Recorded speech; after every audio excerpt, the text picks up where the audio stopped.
Apnée volontaire. Pour provoquer une hyperventilation réflexe, c'est une personne présentant une infirmité motrice cérébrale qui n'a pas l'occasion de s'essouffler dans la journée. Elle ne peut pas faire suffisamment d'efforts. En effet, elle possède un fauteuil roulant électrique et a peu d'occasion de faire des activités physiques suffisamment intenses pour provoquer un accrochage cardio-ventilatoire, c'est-à-dire de faire travailler suffisamment le cœur et les poumons. Donc, pour aller sur la table de verticalisation, il y a une aide qu'on peut évaluer à combien, Isabelle? À peu près à 50% ou à 25%? Ça fait bien sur mes bras, comme si j'étais un peu un déambulateur. Donc, bien 50%. Ouais, bien 50%. Bon, pas plus, pas 75.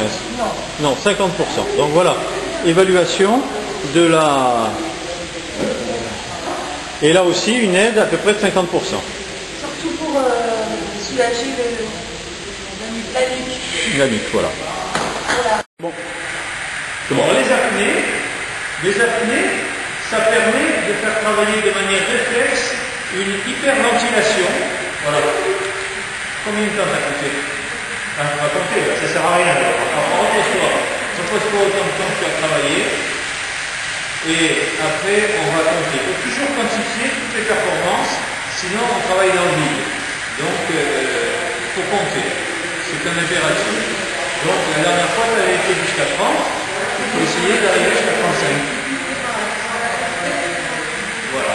Essaye d'arriver pas plus que, un tout petit peu plus que 30. Même 31, c'est déjà bien. Hein? Donc, chaque jour, un petit progrès.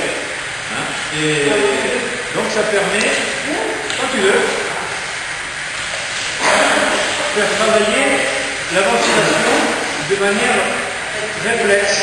Parce qu'après une apnée, il y a le cœur, il y a un accrochage cardio-ventilatoire que cette personne n'a jamais dans la journée. Elle vit dans un fauteuil roulant et de ce fait, elle n'a jamais l'occasion de s'essouffler. Et c'est pas bon, évidemment. Il faut les moments pour s'essouffler. Ça me fait que j'ai respiré. Voilà. Combien? 30? Pas plus. Aujourd'hui, ça a été 30. On se repose jusqu'à 30. Voilà. Templeton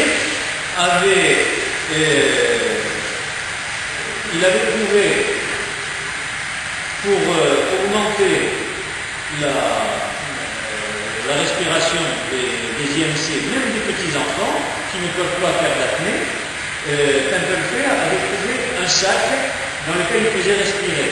Donc ça se chargeait progressivement de gaz carbonique et de ce fait, il y avait une hyperventilation réflexe. L'apnée c'est quand même plus élégant, c'est quand même beaucoup mieux et ça permet de faire ça de manière plus ludique et plus sportive en quelque sorte. Essayez vous?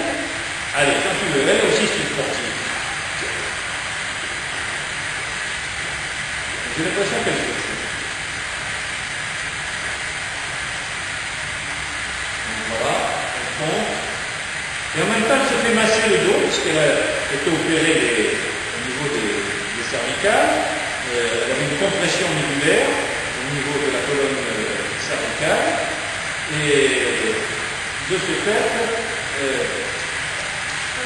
32, voilà, ça y est, on a battu le record. Très bien. Donc en faisant plusieurs répétitions itératives, donc plusieurs fois, avec un temps de repos entre les deux, on arrive, grâce à la connaissance des résultats, à augmenter un tout petit peu à chaque fois.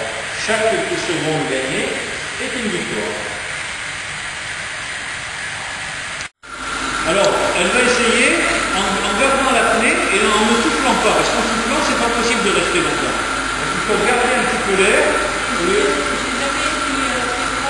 Une grande première, voilà. Alors on va essayer. Je lui ai dit de ne pas souffler. Le grand bleu, ne souffle pas. Un peu souffler. On va voir comment ça dure. Dans ces nouvelles conditions. Et là, on a coupé le jet pour qu'elle soit plus concentrée sur ce qu'elle doit faire.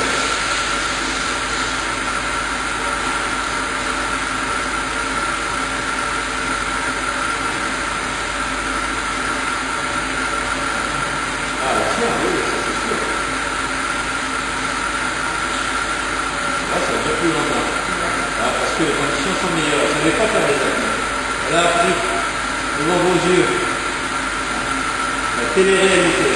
Combien? 56. Voilà, donc dans des bonnes conditions, en améliorant un petit détail, elle a réussi à faire plus d'apnée. Et ton pouls, est-ce qu'il a augmenté un petit peu? Ah, ça va déjà plus vite. Hein? Donc, bon, c'est plus facile. Et encore, tu as soufflé un petit peu au début. Au tout début. Alors, si tu avais gagné, je suis sûr que tu vas pouvoir, je te l'avais dit, arriver à 1 minute facilement. Donc là, 56, on y est. On a battu tous les records. Donc, pulvériser le record. Très bien. Très bien. Donc, voilà, donc, une sous-marine de cette nage. Elle est là pour avoir lutté contre ton syndrome de déconditionnement à l'effort après cette opération du canal cervical qui a été décomprimé. Hein, et donc, là, il faut qu'elle le fasse sans réveiller les douleurs.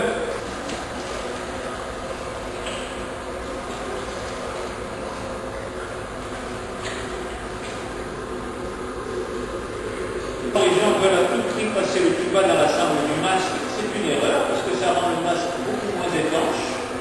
Alors que là, avec ce flotteur, le tuba ne prend pas l'eau, c'est beaucoup plus efficace, beaucoup plus confortable dans la bouche et ça permet au masque de rester étanche. Voilà, elle fait autant d'aller-retour qu'elle peut en faire en environ 10 minutes.